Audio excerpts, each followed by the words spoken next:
É, Olá a todos. Hoje nós vamos dar sequência ao nosso curso de cálculo numérico na aula de quadraturas gaussianas.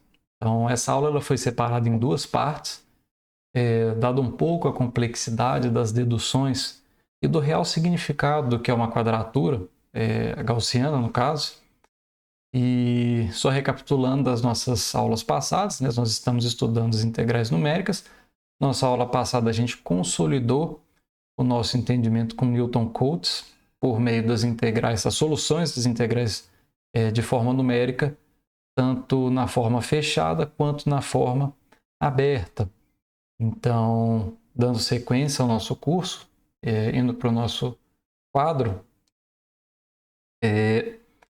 então, no nosso curso hoje, a gente vai tratar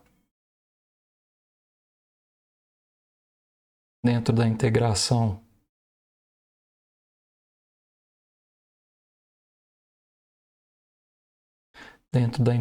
numérica,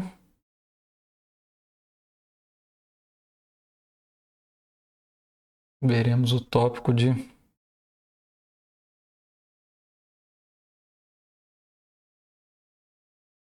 quadratura. E aí, conforme eu havia falado, essa é uma parte 1.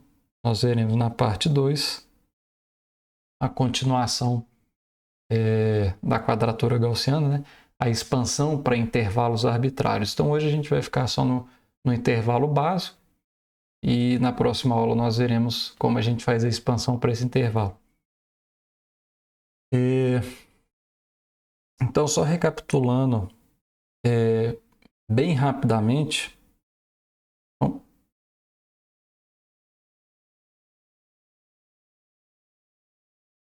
como visto,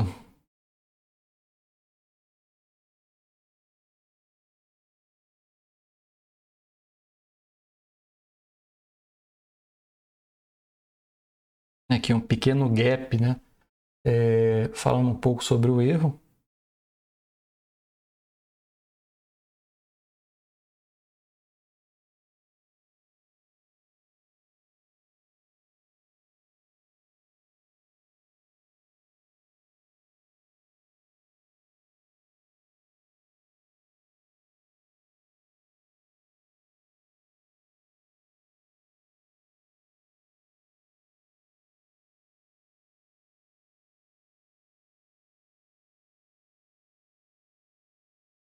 Então, nós temos naturalmente as duas formas. Na forma fechada,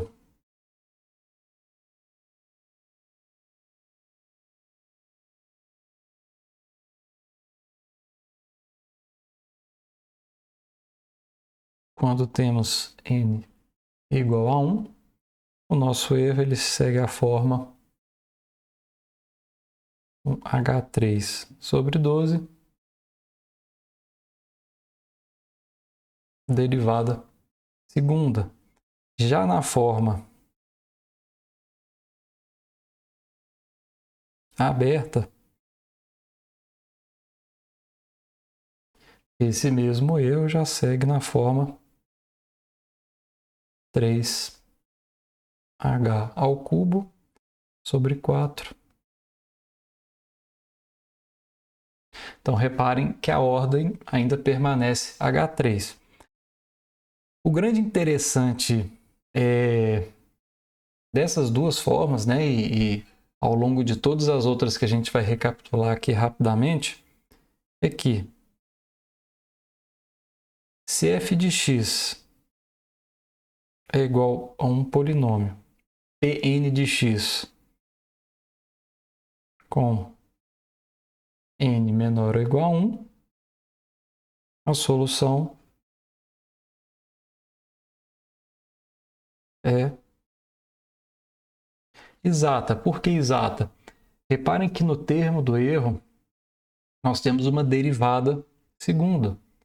Então, se é um polinômio de grau menor ou igual a 1, significa que a nossa segunda derivada ela vai ser zero, o que, consequentemente, nos resulta em uma solução exata.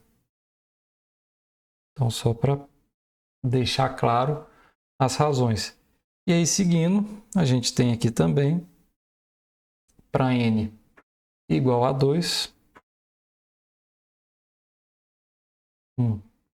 H5 sobre 90. Já temos a derivada, a quarta derivada, na forma fechada. E na forma aberta, nós temos 14H5 .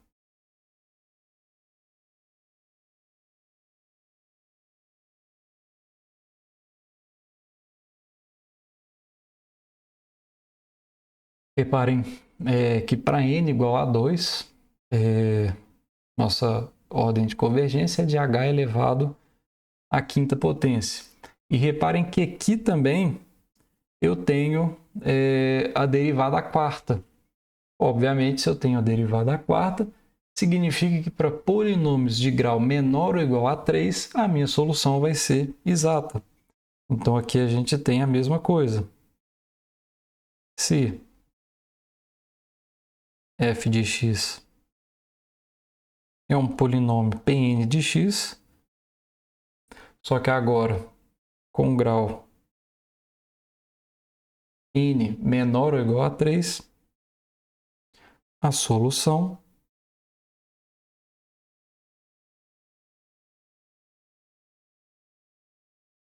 exata.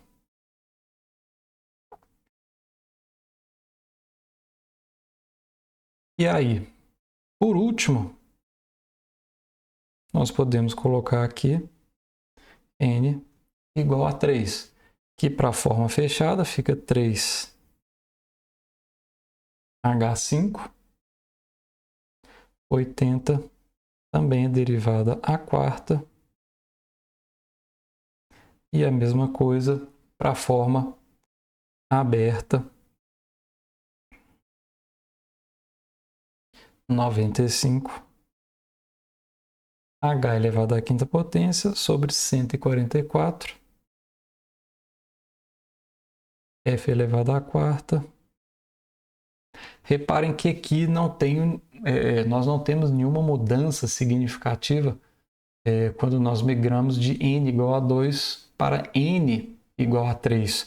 A nossa derivada continua a quarta e a nossa ordem de convergência continua um h elevado a 5. Então, nosso texto, ele basicamente se permanece igual.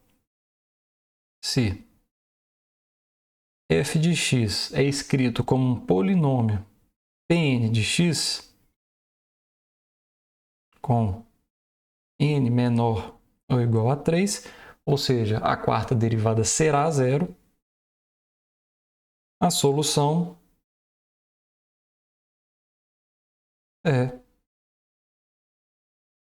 exata, tanto para a forma aberta quanto para a forma fechada.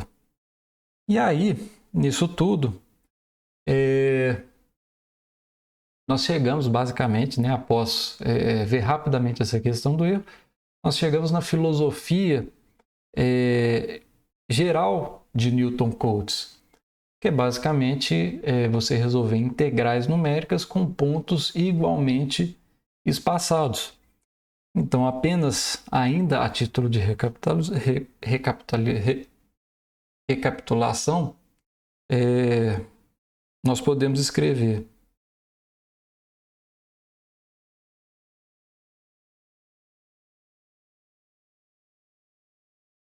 sobre Newton-Cotes. Por que é tão importante a gente revisar essa parte de Newton-Cotes? A diferença da quadratura gaussiana, ela difere na metodologia, mas o fator motivador, o gatilho que gera esse novo método, é parte de uma fraqueza que a gente tem no método de Newton-Cotes, que é justamente o que nós vamos ver agora. Por isso a necessidade dessa revisão. Então, no caso de Newton-Cotes, ele desenvolve modelos com pontos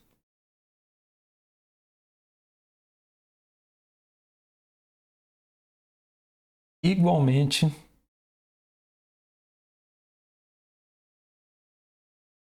espaçados.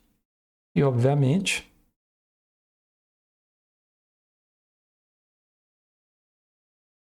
há um lado positivo,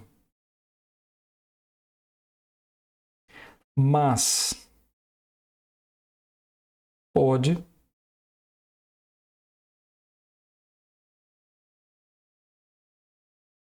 atribuir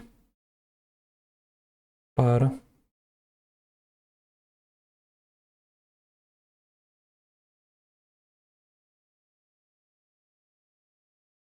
o modelo.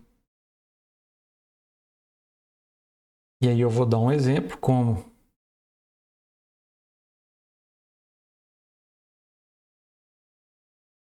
por exemplo, no caso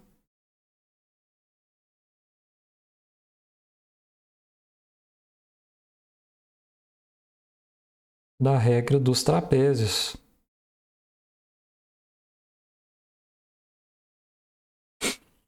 Então, como que isso acontece, né? Como que esse modelo de pontos igualmente espaçados pode contribuir para degenerar essa solução?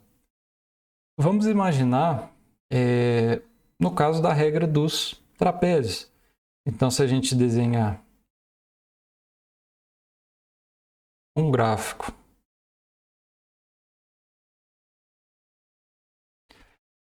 para uma função qualquer,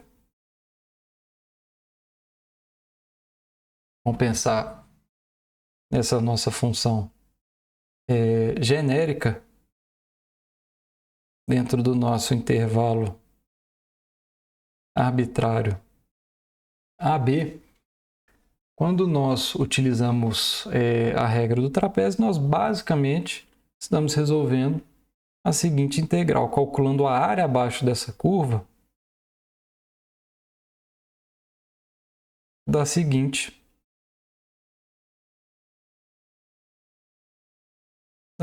integral. Então, reparem que nós temos um erro associado, uma vez que nós aproximamos por uma reta esses dois pontos. Então, reparem que a gente tem aqui um erro que a gente não consegue medir e é fruto da metodologia da regra dos trapézios a partir do momento que entre dois pontos você utiliza uma reta para poder fazer o cálculo da área abaixo dessa curva. Mas reparem que tem uma situação interessante. Hipoteticamente, talvez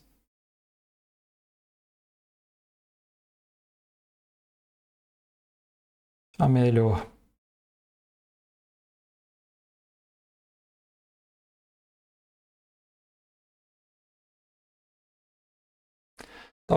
aproximação fosse, e eu vou copiar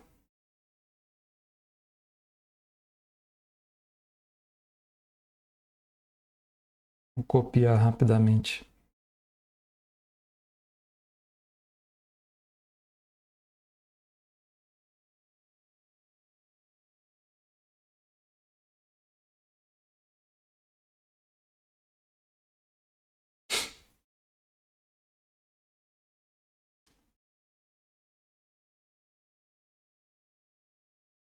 E aí, limpando nossa área gráfica, talvez a melhor forma de fazer essa aproximação não fosse escolhendo os próprios pontos AB para fazer para fazer esse cálculo.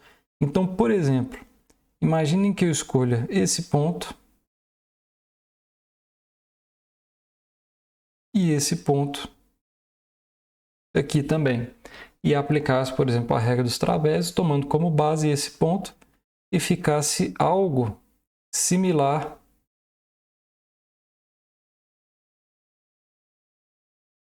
a isso, a essa reta. Então, reparem que aqui eu tenho uma continuação, outra continuação, e a nossa integral seria calculada toda essa área abaixo da curva. Então, reparem que nesse ponto, se por um lado eu estou superestimando os valores, obviamente, pelo outro eu também estarei subestimando em determinadas regiões. Mas o ponto se os pontos subestimados e os pontos superestimados pudessem ser otimizados de forma a se aproximar o máximo possível da solução dessa integral, seria um método naturalmente melhor em termos de precisão. Eu poderia também, dessa mesma forma, colocando aqui novamente o gráfico,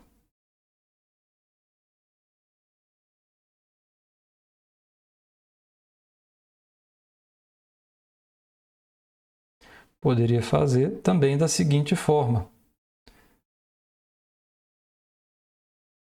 Pensando nesses dois pontos, por exemplo, colocando novamente dois pontos genéricos, tanto aqui quanto aqui, poderia pensar em uma curva que tivesse esse formato, por exemplo. Obviamente não. Deixa eu desenhar um pouco melhor para ficar mais claro. Poderia pensar numa curva que tivesse um formato similar a esse. E aí o nosso resultado seria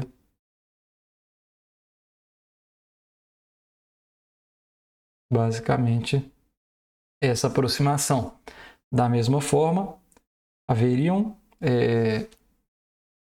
regiões em que eu estaria superestimando o resultado, da mesma forma que há regiões que eu estou subestimando. Então, esse é o grande ponto. A grande pergunta que se faz na quadratura gaussiana é: há alguma forma de escolher os melhores pontos para obter os melhores resultados em termos de precisão na hora de fazer a integração numérica? Então, essa é a grande motivação da quadratura gaussiana. E é aí que nós entramos de fato nesse assunto. Então,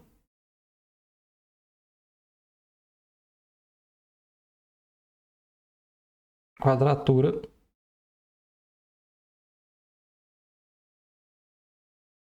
gaussiana. Então, o que a quadratura gaussiana faz? Ela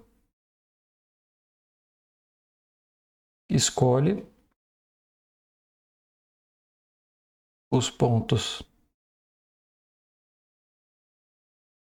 ótimos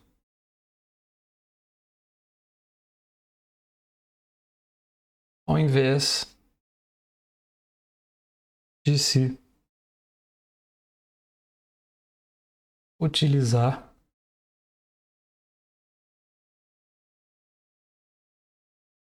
a premissa de pontos igualmente espaçados. Então, reparem que a diferença, muito embora ela seja sutil, ela produz um resultado muito impactante entre as diferentes metodologias. Então, muito embora no método de Newton-Cotes, na generalização de Newton-Cotes, eu assuma esses pontos igualmente espaçados, na quadratura gaussiana eu faço diferente. Já busco otimizar a localização desses pontos para aí sim produzir resultados mais precisos em termos de integração numérica. Então, dessa forma,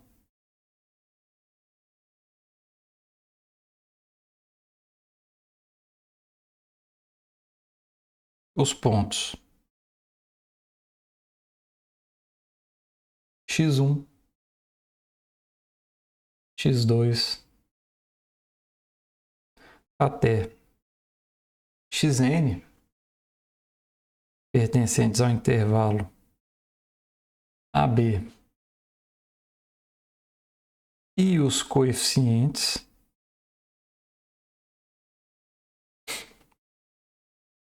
C1, C2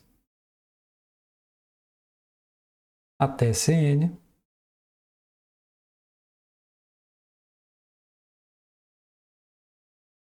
são escolhidos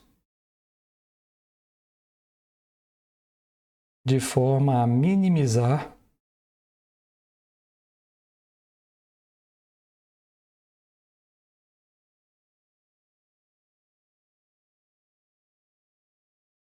os erros de aproximação.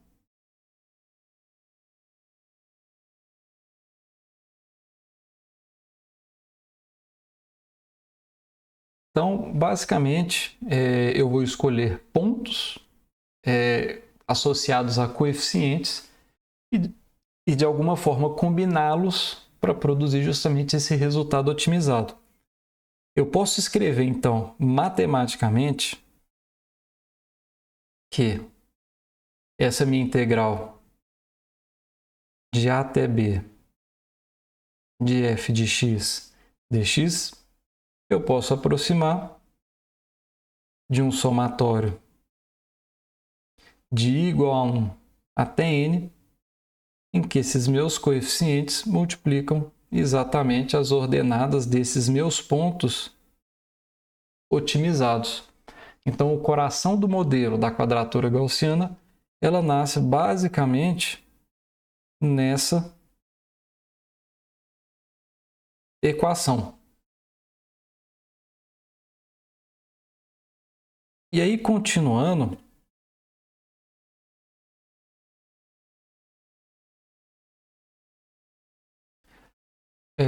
para medir a acurácia, ou seja, o quão próximo eu estou da solução real do problema que está sendo estudado,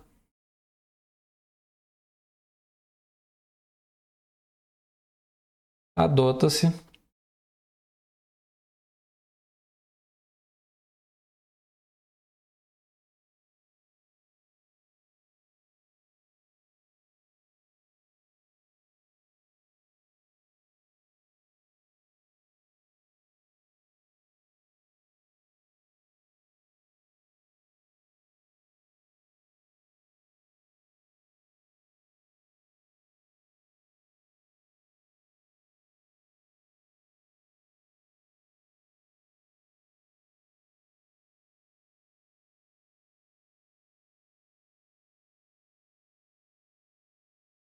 o polinômio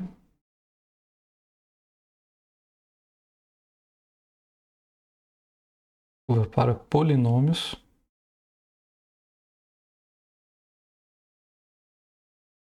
fazer um ajuste para polinômios menores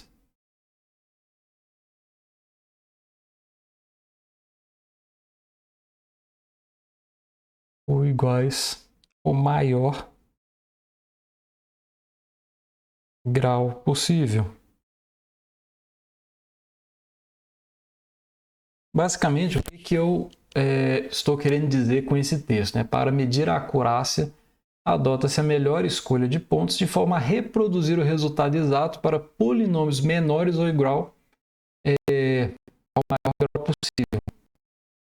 Quer dizer, em outras palavras, que essa construção desse somatório de I igual a 1 até n de C e F de xi, ele vai ser uma aproximação para um polinômio do maior grau possível, só que não só para o maior grau possível. Essa aproximação ela tem que também reproduzir a solução exata para os graus menores. Ou seja, CIF de xi, se eu quero construir, por exemplo, para um polinômio do quarto grau, esse somatório desses coeficientes e desses pontos precisa reproduzir a solução exata para polinômios do primeiro, do segundo, do terceiro e do quarto grau. Então, essa é a grande base de como é feito de como é calculado todos esses coeficientes, que vai ficar muito mais claro a partir do momento que a gente for construir um exemplo, né, para o caso clássico de n igual a 2. Mas antes disso, é importante a gente pensar no seguinte detalhe. Como que nós vamos descobrir quem é C, quem são os coeficientes e quem são esses pontos, né, e como otimizá-los ao longo de uma função? Que a gente acabou de dizer, essa função vai reproduzir o resultado de polinômios menores ou igual ao maior grau possível. Então,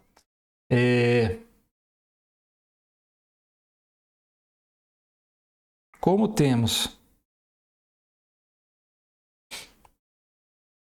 x1, x2 até xn, reparem que nessa nossa convenção da quadratura, só um detalhe, nós não estamos adotando o x0 como ponto inicial. Poderia, como em outros casos, em outras deduções que foram feitas. Mas nesse caso, o nosso ponto inicial é o próprio x1. Então aqui nós temos n pontos. Da mesma forma, nós temos os coeficientes C1, C2 até Cn, que também correspondem a n pontos.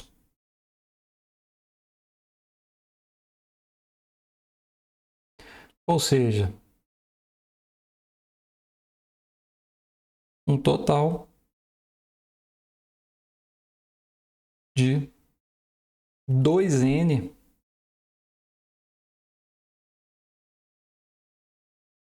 parâmetros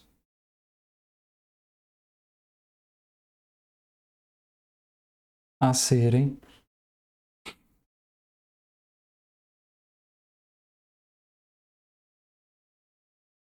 calculados. E aí, como nós temos 2n parâmetros, nós precisamos igualmente de 2n equações. É um total de 2n parâmetros calculados.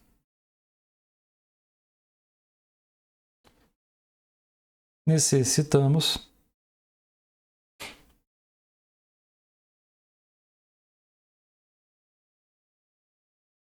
igualmente de 2n equações. O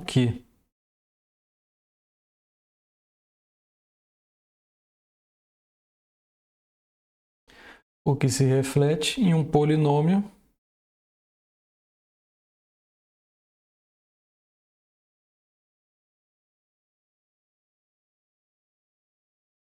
de grau 2n menos 1. Então, lembrando, só por exemplo, como nós temos um polinômio do segundo grau, nós precisamos determinar 3 coeficientes, né? Um coeficiente ligado ao x ao quadrado, outro coeficiente ligado ao x e outro coeficiente independente, que é o terceiro. Então, por isso que é 2n menos 1. E aí o interessante é que, nesse caso, e a gente vai resolver esse exemplo, se nós temos 4 parâmetros, C1f de x1 mais C2f de x2. Como nós temos 4 parâmetros, a combinação desses fatores, né, esse somatório de C1f e C2f, ele vai reproduzir a solução exata de um polinômio, da integral de um polinômio, né, de grau 2n menos 1. No caso, como é 2, um polinômio do terceiro grau. Vou colocar como exemplo, então,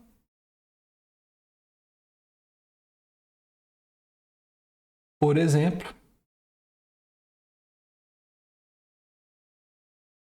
ache x1, x2, c1 e c2 para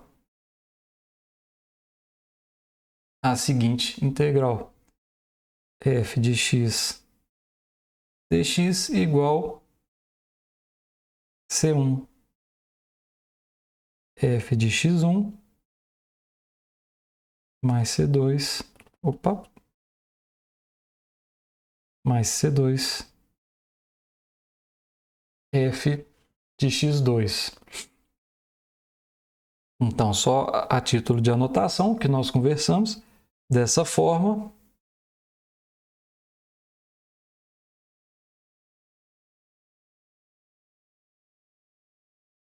com esses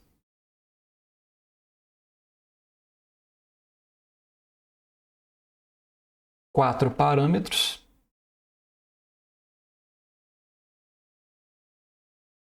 podemos, com exatidão,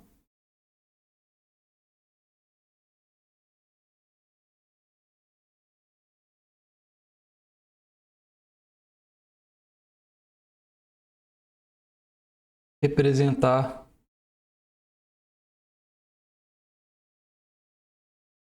a integral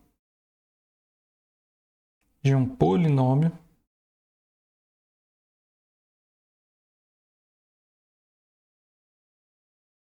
de grau menor ou igual a 3. Entre parênteses, né, a razão disso, porque nós temos 2n menos 1 é o grau máximo do nosso polinômio. Logo, essa nossa integral, ela acaba sendo escrita da seguinte forma: de menos 1 a 1, de 1 a 0, mais 1 a 1x, a 2x ao quadrado, mais a 3x ao cubo, dx. E aí vai representar, a combinação desses fatores vai representar simplesmente um mais C2. Então, reparem, nós temos uma integral de um polinômio do terceiro grau e numericamente é possível combinar esses quatro parâmetros de tal sorte que para qualquer polinômio até o grau 3 eu tenho uma solução exata. Obviamente eu não terei a mesma solução para funções diversas e aí isso implicaria no estudo do erro dessas funções, o que vai ser visto posteriormente, mas eu já consigo associar esses parâmetros de tal sorte que eu consiga reproduzir soluções exatas para polinômios de grau até 2n menos 1.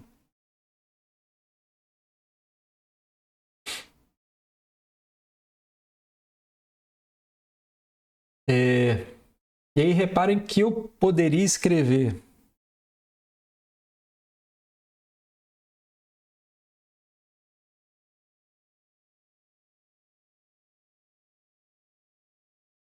de forma equivalente essa mesma integral, só que quebrando ela em outras integrais. A gente já vai ver exatamente o porquê disso, mas essa mesma integral de menos 1 a 1, vou copiar toda ela aqui.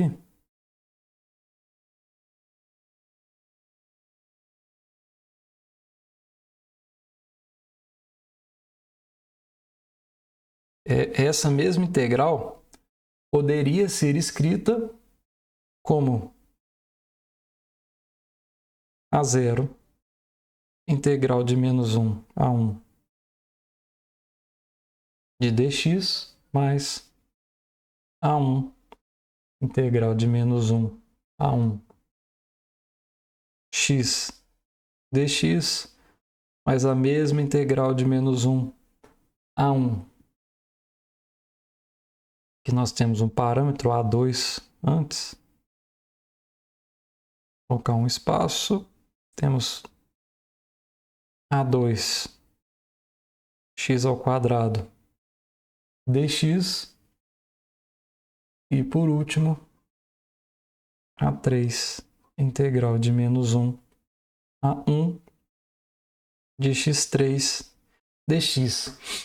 Então, olha que interessante isso, que eu basicamente, de forma indireta, eu estou dizendo que eu tenho um espaço vetorial com bases 1, x, x ao quadrado e x3.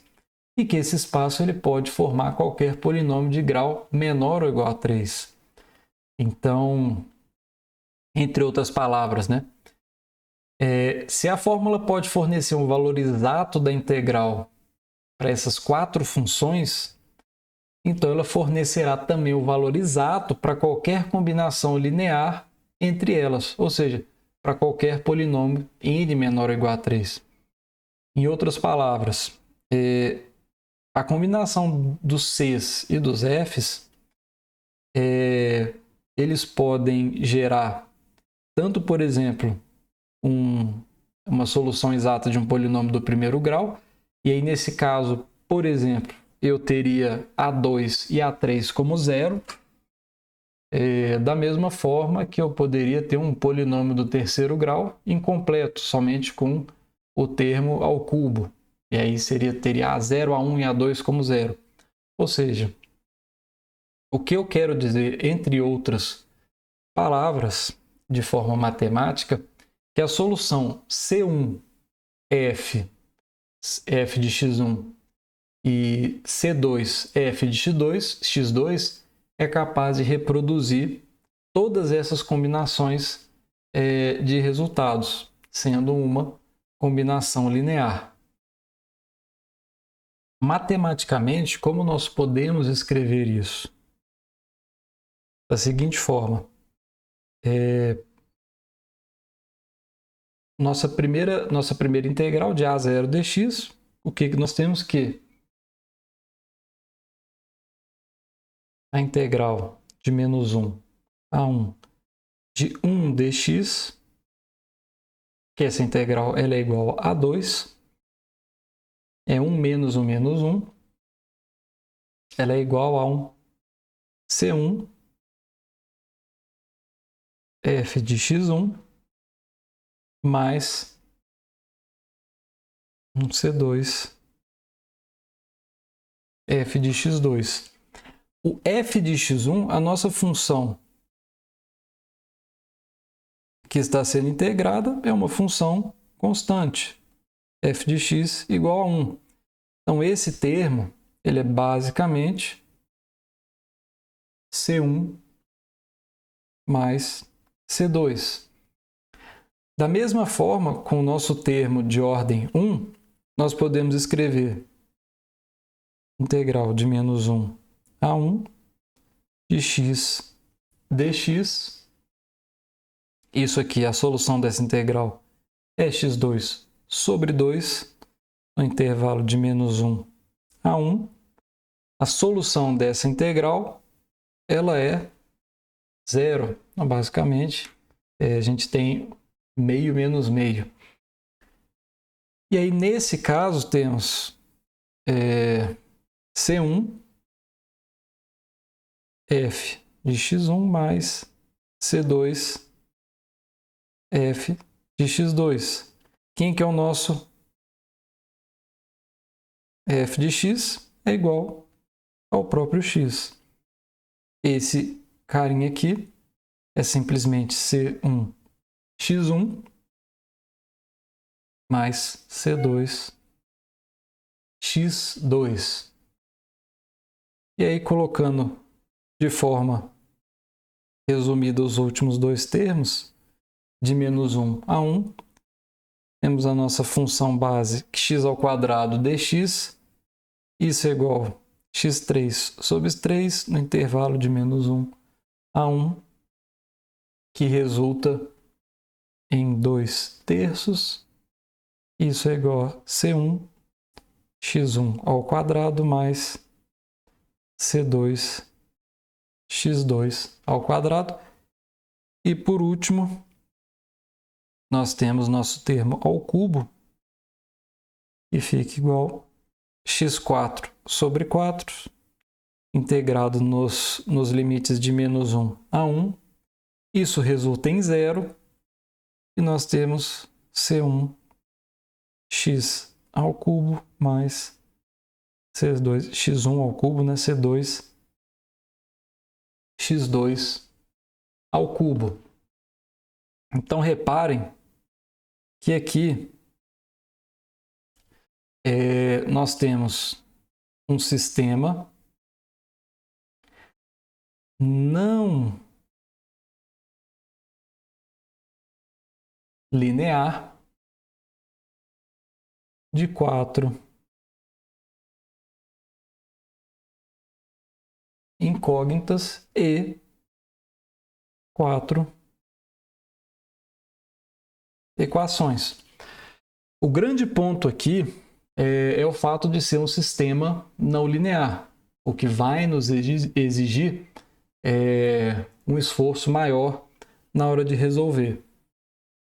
Mas, de toda sorte, como não é o escopo da nossa aula, a solução para esse sistema... antes disso, só dando uma explicação, reforçando o que a gente tinha falado, é literalmente, né, e justamente, reparem que esse conjunto de soluções em que eu combino C1 e as funções f de x1, f de x2, dependendo da função que ela está aqui dentro, reparem que quando eu combino todas essas integrais, eu formo um espaço de soluções que compreende todas as soluções possíveis dos polinômios de grau menor ou igual a 3.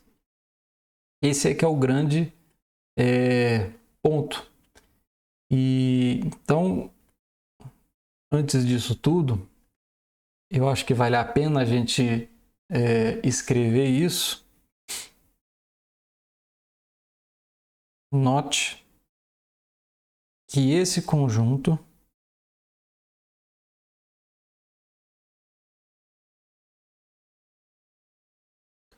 forma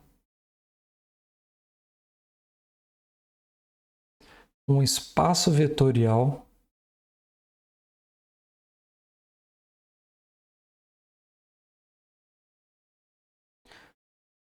com bases 1, x, x ao quadrado e x ao cubo, que é exatamente isso que a gente viu na nossa solução. Eu estou combinando as funções com seus coeficientes, essas funções ora elevadas a 0, ora elevadas a 1, ora elevadas a 2, ora elevadas a 3. Então, eu estou combinando cada um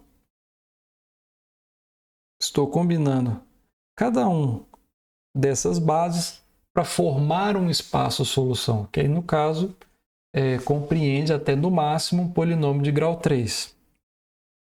Então, note que esse conjunto forma um espaço vetorial com bases 1x, x ao quadrado, x3 e pode formar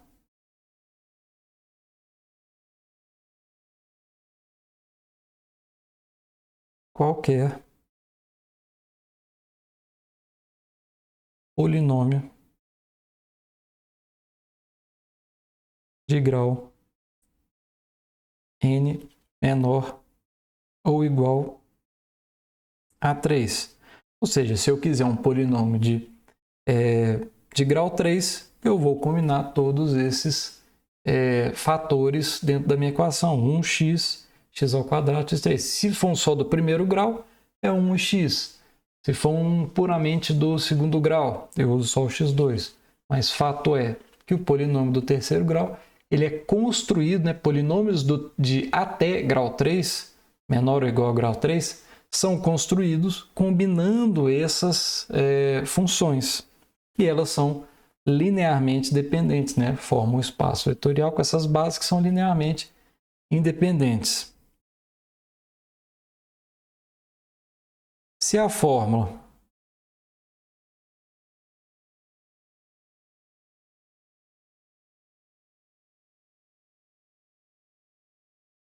fornecer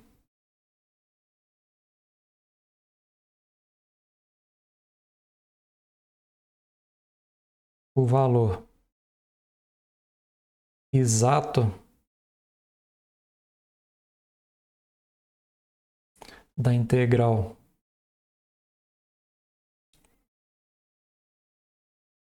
para essas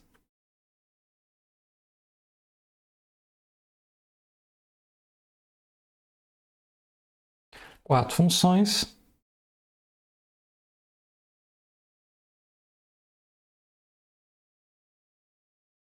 então fornecerá também o valor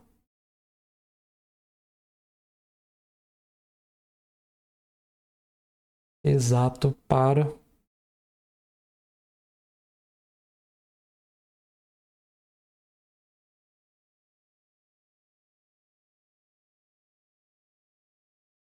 combinação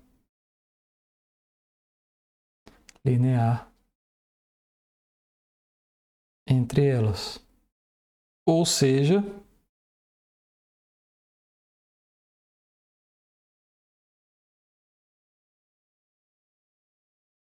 para qualquer n menor ou igual a 3.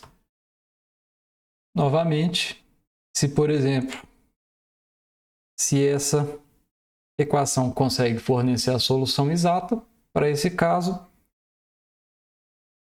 a mesma coisa dessa equação e a mesma coisa dessa e dessa equação, se esses coeficientes associados a essas funções conseguem fornecer soluções exatas, a combinação entre eles também vai fornecer soluções exatas. E é justamente onde tem o pulo do gato, digamos assim. Eu consigo ter soluções que contemplam até um polinômio de grau 3.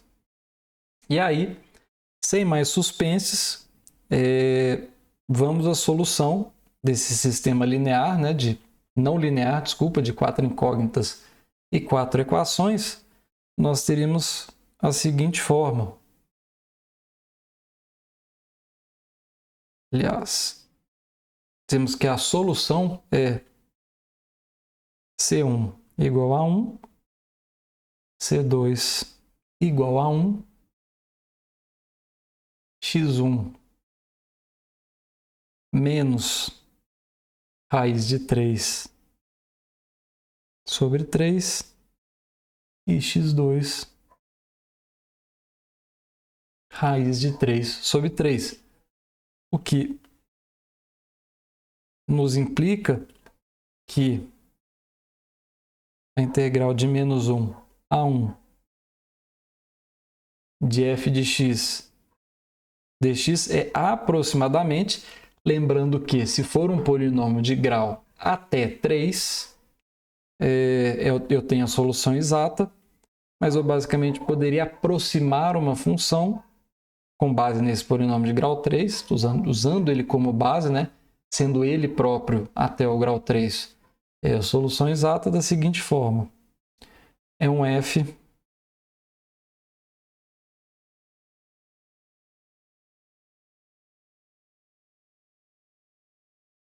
raiz de 3 sobre 3 menos raiz de 3 sobre 3 mais f de raiz de 3 sobre 3. Acho importante colocar esse adendo, sendo exato para f de x igual a Pn de x com n menor ou igual a 3. E aí, por último, mais a título de curiosidade, repare que é possível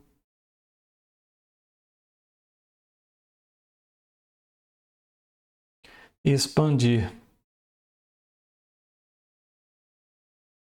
esse mesmo método para soluções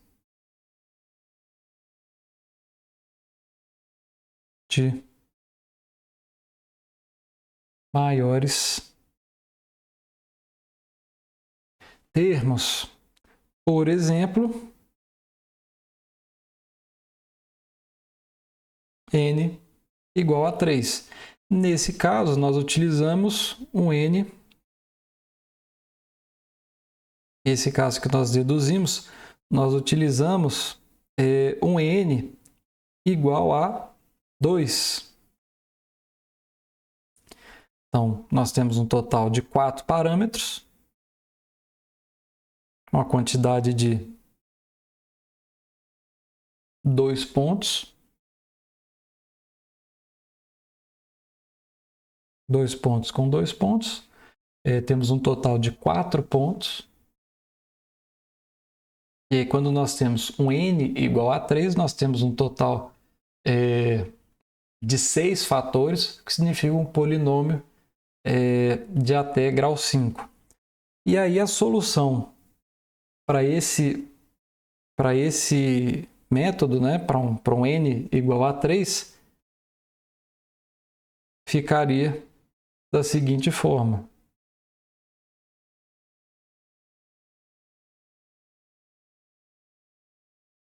Cinco nonos